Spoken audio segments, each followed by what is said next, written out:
საციგურაო ცენტრის ხელმძღვანელობა საციგურაო ფედერაციის დირექტორს მათ წინააღმდეგ მიზანმიმართული ანტიკამპანიის წარმოებაში ადანაშაულებს. ცენტრის ხელმძღვანელის ირაკლი ჯაფარიძის განმარტებით ბოლო დროს ოლიმპიურ კომიტეტში და თბილისის მერიაში იმგზავნებოდა მშობლების წერილები, სადაც საუბარია ცენტრის მწვრთნელების არაპროფესიონალიზმის შესახებ.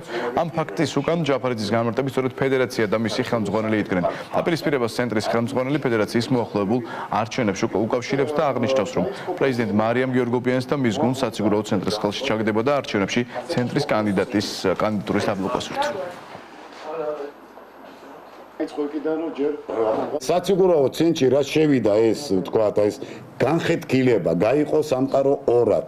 იგივე საციგურაო ალბათ ინტერესი აქვს საციგურაო ცენტრის ხელში ჩაგდების. ისეთი წერილები დაიწერა იგივე მშობლების მიერ მერიაში ისეთი წერილები დაიწერა უკვე თქვათ აღარ ლაპარაკობ რაც ოლიმპიურ კომიტეტში და იმას ჩვენ გვინდა იმ ადამიანებს ვინც ჩვენ გავზარდეთ თვალებში შევხედოთ იმ სპორტსმენებს და იმ მშობლებს. ფედერაციაში არ უნდა გარჩეულიყო იმ მშობლების წერილი პირველი, მეორე, მესამე. მე ვთვლი რომ შენი თუ არ იმართება და შენ თუ არ ახარ მაგაში დაინტერესებული, შენ შეკრიფავ ფედერაციას, გამგეობას, წევრებს, დამფუძნებლებს და გაარჩევ ამ წერილებს. ეხლანდელი გუნდი, ვინც მუშაობს, არაპროფესიონალურად მუშაობს.